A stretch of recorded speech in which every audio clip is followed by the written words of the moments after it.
हाशीपुर नाम के गांव में एक राम सिंह नाम का वैद्य रहता था। वह अपने घर में अपनी पत्नी के साथ रहता था।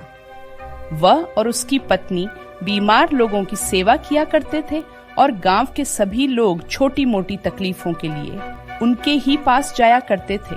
राम बेटा, ओ राम बेटा, 2 दिनों से कमर में बहुत दर्द हो रहा है, कोई अच्छी से दवाई दो। हाँ काका, लगता है फिर से खेत जोतने चले गए थे। कितनी बार मना किया है आपको, ये काम अपने बेटे को करने दिया करो। देखो अब फिर से आपकी कमर में दर्द हो गया। हाँ बेटा, अब से ध्यान रखूंगा। ठीक है काका, ये लो बाम, इसे कमर पर लगा लेना, इससे आपको आराम मिल जाएगा। हाँ, मिल ही जाएगा। बेटा, तुम्हारी दवाइयाँ हमेशा असर करती हैं। इस तरह राम सिंह गांव के बच्चे बूढ़े सबका इलाज करता था। राम सिंह दवाइयाँ बनाने में काम आने वाली जड़ी बूटियों को लेने के लिए रोज जंगल जाता था, जहाँ से उसे अलग अलग और तरह तरह की जड़ी बूटियाँ मिलती थी। राम सिंह उन जड़ी बूटियों को जंगल से घर लाता, फिर उनसे दवाइयाँ बनाता और उनसे बनी हुई दवाइयों का प्रयोग बीमार लोगों के इलाज में करता था। एक दिन उसके घर एक बुजुर्ग अपना इलाज कराने के लिए आए। वे बहुत ही ज्यादा बीमार थे। राम सिंह ने उन्हें अच्छे से देखा भाला, फिर उन्हें कहा, आपके इलाज के लिए मुझे कुछ बहुत ही खास जड़ी बूटी की आवश्यकता है, जो अभी मेरे पास नहीं है। मैं आपको ये दवाई दे रहा हूँ, आप इसे पानी में मिलाकर खा लेना, आपको आराम मिलेगा।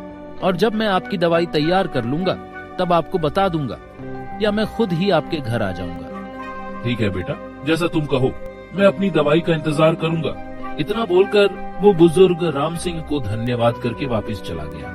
उस बुजुर्ग के जाते ही राम सिंह और उसकी पत्नी जंगल की ओर उन्हीं खास जड़ी बूटियों को लेने चले जाते हैं। जंगल में राम सिंह उस खास जड़ी बूटी को ढूंढ रहा था और उसकी पत्नी कुछ अलग तरह की जड़ी बूटियों को इकट्ठा कर रही थी। जड़ी बूटी ढूंढते हुए राम सिंह अंदर घने जंगल में जा पहुंचा। वहां उसे डर भी लग रहा था। जंगल में एक बहुत ही बड़ा और घना पीपल का पेड़ था। उस पेड़ में एक डायन रहती थी। उसको किसी ऋषि ने अपनी ताकतवर शक्तियों की सहायता से उस पीपल के पेड़ में कैद कर रखा था। जब राम सिंह उस पेड़ के पास पहुंचा तो वह डायन बहुत ही खुश हुई। उसने मन में सोचा, आज मैं उस ऋषि की शक्तियों से आजाद हो जाऊंगी, बस एक बार यह इंसान इस पेड़ को छू ले। तब अचानक राम सिंह का हाथ उस पेड़ पर गलती से लग गया। अब वह डायन ऋषि के श्राप से आजाद हो गई और वहां से निकलकर राम सिंह के अंदर घुस गई। अब राम सिंह का शरीर एक डायन के रूप को धारण कर चुका था। वह अकेले ही घर चल दिया। उसकी पत्नी ने उसे जंगल में बहुत ढूंढा, पर उसको राम सिंह कहीं भी नहीं मिला। हे भगवान, अब ये कहाँ चले गए? इतना घना जंगल है, अब मैं उन्हें कहाँ देखूं? राम सिंह की पत्नी ने राम सिंह को बहुत ढूंढा, पर वो कहीं नहीं मिला। आखिर में थक हार कर वह भी घर की ओर चल दी। घर जाकर जब उसने देखा तो राम सिंह वहां आराम से लेटा हुआ था। उसने जाकर राम सिंह को कहा, अजी आप कब आए? मैं तो आपको ढूंढती रह गई। आज तो आपने मुझे डरा ही दिया था। राम सिंह अपनी पत्नी की आवाज सुनकर बहुत गुस्से में आ गया और उसने अपनी पत्नी का गला पकड़ लिया। वह बोला, अपनी बकवास से मेरी नींद क्यों खराब कर रही है? सोने दे मुझे। यह कहकर उसने अपनी पत्नी को दूर फेंक दिया और खुद जाकर सो गया। उसकी पत्नी बहुत जोर जोर से रोने लगी। अगली सुबह उसके घर कुछ लोग अपने इलाज के लिए आए। तब भी राम सिंह ने उन्हें बहुत बुरी तरह डांट कर भगा दिया। राम सिंह की पत्नी को अब शक होने लगा।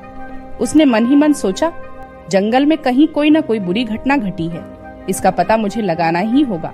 राम सिंह की पत्नी गांव के साधु के पास जाती है और अपनी सभी परेशानियों को उनको बता देती है। बाबा जी, पता नहीं इन्हें क्या हो गया है। 2 दिन पहले हम जंगल गए थे और ये मुझे अकेला छोड़कर पता नहीं कहाँ चले गए। फिर मैं घर वापस आई तो ये घर पर सो रहे थे और तब से पूरे बदल गए हैं। अब आप ही कुछ कीजिए, मुझे पक्का यकीन है इनके साथ कुछ तो गलत हुआ है। साधु बाबा सब बातें सुनकर आंखें बंद करके ध्यान करते हैं और कुछ ही देर में अपनी शक्तियों से सब पता कर लेते हैं कि क्या हुआ था। वो बताते हैं कि तेरे पति के ऊपर एक डायन का साया है। तुम्हारे पति ने गलती से उस डायन को आजाद कर दिया और आजाद होते ही वो डायन तुम्हारे पति के अंदर ही घुस गई और तुम्हारे पति को उस डायन से आजाद करने के लिए मुझे तुम्हारे साथ तुम्हारे घर आना पड़ेगा। हाँ बाबा जी, आप इसी वक्त चलिए और हमें उस डायन के चंगुल से आजाद करवाइए। साधु राम सिंह की पत्नी के साथ उसके घर चले गए। राम सिंह आराम से सोया हुआ था। साधु बाबा ने राम सिंह के घर के चारों ओर एक कवच बना दिया, जिससे कि वह डायन बाहर न जा सके। अब बाबा के लिए डायन को पकड़ना आसान हो गया। उन्होंने अपने मंत्रों द्वारा पहले तो डायन को राम सिंह के शरीर से अलग किया, और जब डायन बाहर आ गई तो उस डायन को अपनी एक मायावी बोतल में कैद कर दिया। अब वह डायन हमेशा के लिए बाबा के पास कैद हो चुकी थी। राम सिंह की पत्नी ने बाबा का धन्यवाद दिया और बाबा वहां से चले गए।